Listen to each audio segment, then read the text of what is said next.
כי אנחנו במערכה קיומית שהיום מובנת לכל אזרחי ישראל. ইরানের পাল্টা হামলার পর আত্মগোপনে থাকা ইসরায়েলি প্রধানমন্ত্রী বেনিয়ামিন নেতানিয়াহুকে রোববার 15 জুন প্রকাশ্যে দেখা গেছে।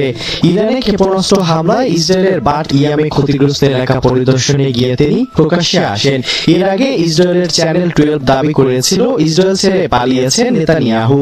চ্যানেল 12 এর বরাত দিয়ে ইরান সংবাদ মাধ্যম ইরনাও এই সংক্রান্ত একটি প্রতিবেদন প্রকাশ করে।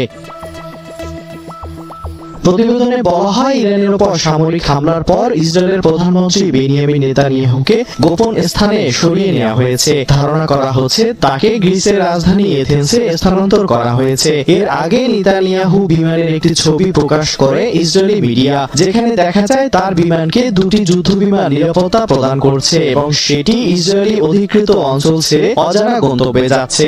উল্লেখ্য, ইসরায়েল গত সপ্তাহে ইরানের পারমাণবিক গবেষণা কেন্দ্র ও ক্ষেপণাস্ত্র কারখানায় হামলা চালায়। এতে বেশ কয়েকজন ইরানি সেনা কর্মকর্তা নিহত হন।